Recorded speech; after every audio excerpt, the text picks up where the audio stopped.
Do you still regard him as a friend? Do you still stand by that feeling towards him? Yeah, I'd still take a bullet for him. I'd rather it didn't hurt, but I mean, if it does, I'd still take a bullet. Because he's a first-class person, and what he's doing is something that he believed was the right thing he was doing for Russia. What we have is the actions of Vladimir Putin and the war that he started in Ukraine has led to the death of thousands of innocent Ukrainians, the death of a lot of Russian servicemen as well. You can't justify that, surely. Well, I don't... It wasn't intentional. I mean, look at the sort of times America has moved into different countries, which has nothing to do with America. I mean, actually in America, it's their business. They like wars because they sell a lot of armament, so it's good for them. There it is. That was Bernie Ecclestone speaking on Good Morning Britain this morning. Formula One have distanced themselves from the comments, saying these comments made by Bernie Ecclestone are his personal views and are in very stark contrast to the position of the modern values of our sport. Foreign Secretary Liz Truss said the comments were absolutely extraordinary.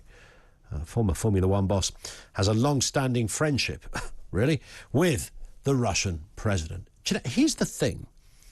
They often say, speak as you find, right? So it is possible that Bernie Ecclestone, of course, who was paid handsomely, the sport was paid handsomely, and naturally as the guy that ran the thing, I'd imagine he also trousered a few quid out of it for, you know, for Russia's inclusion within Formula One and all that went with it. I have no truck with him saying, and we've all had this, you know, when you meet somebody who most people agree is not a particularly nice person, and there's always somebody in the room who goes, well, do you know what, I quite like them. I've actually only had, you know, I speak as I find. I've only had nice experiences. So if he wanted to advance that point, that he's only had nice experience, then fine. But the idea that he then gets into, I mean, to take a bullet for somebody, which he didn't just say once, he also, you know, I'd rather it didn't hurt, but I'd still take one. So he's actually quite adamant that he would die for Vladimir Putin. Now, that is a very special kind of loyalty, often only reserved for, you know, your children or your partner, perhaps. Maybe a very dear friend. But you'd have to be right up there as a friend. You think, well, really? Are they that much ingrained in the bosom buddy department? Ecclestone and Putin? To the degree you take a bullet for the man? But has he never read the room? Has he never read the flipping news, for goodness sake? His intentions were good. I'm slightly paraphrasing him, but that was more or less it. Yeah, he had good intentions. Well, he went in and, you know, started to create a genocide in another country. And thousands are dead. And millions are displaced from their homes.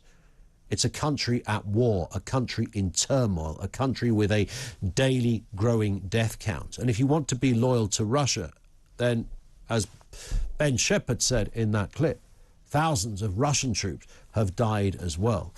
Bernie Ecclestone, I'm sure, knew lots about motor racing. I'm sure he was the right man for the right job at the right time.